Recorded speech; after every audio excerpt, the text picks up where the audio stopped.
ఇప్పుడే country delight యాప్ని download చేసుకోండి. Download the country delight app now.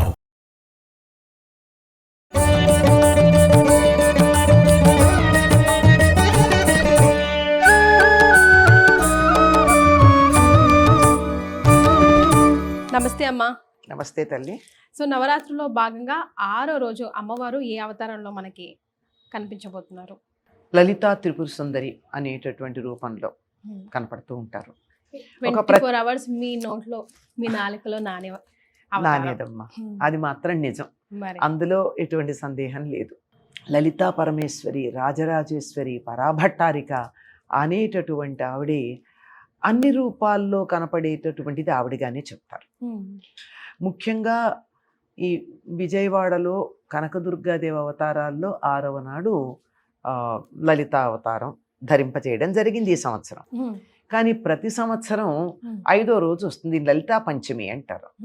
ఇక్కడి నుంచి మొదలుపెట్టి 7 రోజులు 5 రోజులు పూజ చేసుకునేటటువంటి వాళ్ళు ఉన్నారు. అంటే అన్ని రోజులు చేయడానికి వీలు కాని వాళ్ళకి ఇప్పటి నుంచి పంచమి నుంచి మొదలుపెట్టి, ఈ సంవత్సరం మాత్రం ఆ తిథిద్వయం రావడం వల్ల ఇవాళ షష్ఠితో కూడా కలిసి ఉంది. ఈరోజు లలితాదేవిని ఆరాధించడం అంటే మధ్య భాగంలో వచ్చిందనమాట, ప్రధానంగా ఉండేది. ఈ అమ్మవారు ఈ త్రిపురాత్రయంలో ప్రధానమైనటువంటి దేవతగా, అందులోనూ షోడశాక్షరి మంత్ర అధిష్టాన దేవతగా చెప్తారు. అమ్మవారికి సంబంధించినటువంటి మంత్రం షోడశం, 16 అక్షరాలతో ఉన్నటువంటిది. అన్నిటికన్నా ఉన్నత స్థాయిలో అమ్మవారికి సంబంధించినటువంటి మంత్రంగా చెప్పేటటువంటిది ఉంది. దానికి అధిష్టాన దైవం. ఈవిని గురించి మనం లలితా రహస్యనామ సహస్రం చదివేటప్పుడు ప్రార్థనా శ్లోకంలోనే చెప్పుకుంటాం కదండి అమ్మవారి గురించి. సింధూరారుణ విగ్రహాం త్రినయనాం మాణిక్యమౌళి స్ఫురత్తారా నాయక శేఖరాం స్మితముఖీమాపీన వక్షోరుహాం పాణిభ్యామలి పూర్ణరత్న చషకం రక్తోత్పలం బిభ్రతీం సౌమ్యాం రత్నకటస్థరక్తచరణాం ధ్యాయేత్ పరామంబికాం అని చెప్తాం. అలాగే అరుణాం కరుణాతరంగితాక్షీం ధృతపాశాంకుశ పుష్పబాణచాపాం అణిమాదిభిరావృతాం మయూఖైరహమిత్యేవ విభావయే భవానీ అని ఆ లలితా పరమేశ్వరు గురించి ప్రార్థించుకుంటాం.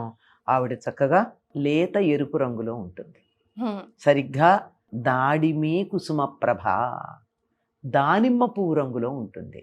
అప్పుడే ఉదయిస్తున్నటువంటి సూర్యుడి కాంతి ఆవిడ చుట్టూతా వ్యాపించినట్టు, కోటాను కోట్ల ఉదయ సూర్యుల కాంతి ఆవిడ చుట్టూతా ఉన్నట్టు ఉంటుంది.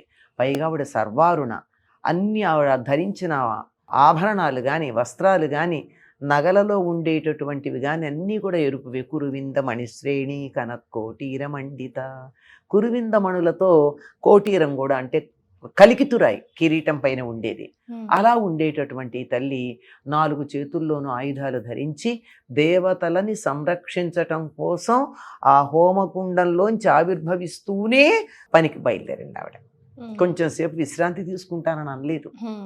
దేవకార్య సముజ్జత, చిదగ్నికుండ సంభూత దేవకార్య సముజ్జత.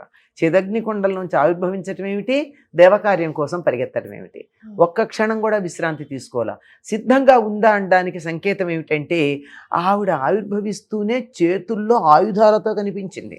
రాగస్వరూప పాసాఢ్య క్రోధాకారాంకుశోజ్వల మనోరూపేక్షుకోదండ పంచతన్మాత్ర సాయక, ఇవన్నీ ధరించి మరి ఆవిడ ఒక్కసారిగా ఆవిర్భవించింది. ఇలా ఆవిర్భవించింది, అలా వెళ్ళి యుద్ధం చేసింది, భండాసురుని సంహరించింది.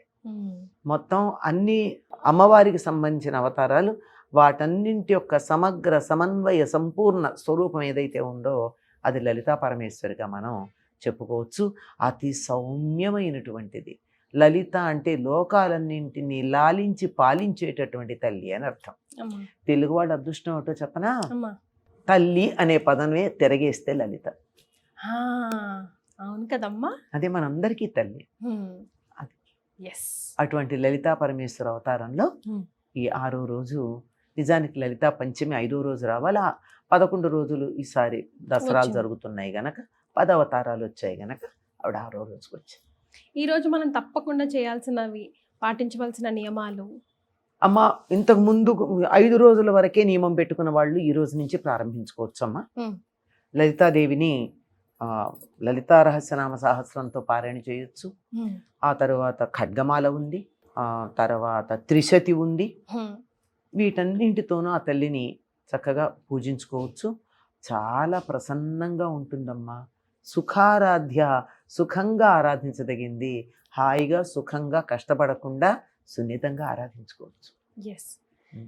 అయితే చేయకూడని పనులు ఈ రోజు మనకు తెలిసి తెలియకుండా ఫ్లోలో చేస్తూ ఉంటాం కదమ్మా. పూజలు అనగానే కొంచెం భక్తి ఓవర్గా అయిపోయి చేస్తూ ఉంటాం కదా. భక్తి కొంచెం వికటిస్తూ, హ. అంటే అలా వాళ్ళు మీరు- పాపం వికటించింది అనుకోరు. అతి అతి ప్రేమ. సర్వత్ర వర్జయేత్ అని చెప్పినట్టు ఇక్కడ కూడా కొంచెం అతిని తగ్గించవచ్చు. హాయిగా సౌమ్యంగా పూజ చేసుకోండి. ఎన్నిసార్లు వీలైతే అన్నిసార్లు లలితా రహస్యనామ సహస్రం పారాయణ చేసుకోవచ్చు. స్తోత్ర పారాయణ చేయొచ్చు అందరూ. హ్మ్. నామాలతో చేయాలంటే దానికి కొన్ని నియమాలు ఉంటాయి, చాలా నియమాలు పాటించాలి. హ్మ్. దాని ముందు ఓంకారం కానీ, ఓం ఐం హ్రీం శ్రీం అని బీజాక్షరాలు కానీ పెట్టి తర్వాత నమః అని పెట్టి చెయ్యాలి అంటే దానికి చాలా నియమాలు ఉంటాయి.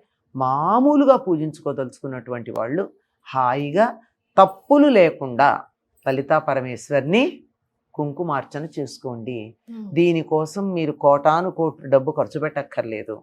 ఎస్. అందుబాటులో ఉన్న పూలతో ఇంత కుంకుమ వేసి మీకు అందుబాటులో ఉన్న నైవేద్యాలు పెట్టండి. అంతే. హాయిగా చేయండి, Yes. సంతోషంగా ఉండండి. సున్నితమైన తల్లెమ్మ ఆవిడ, మరి మనం మోటగా చెయ్యొద్దు. హ్మ్. సో సున్నితంగానే డీల్ చేయాలి. అదే. చాలా సంతోషం అమ్మా, ధన్యవాదాలు. సర్వమంగళ మాంగళ్యే శివే సర్వార్థ సాధికే శరణ్యే త్ర్యంబకే గౌరీ నారాయణి నమోస్తుతే. స్వస్తి.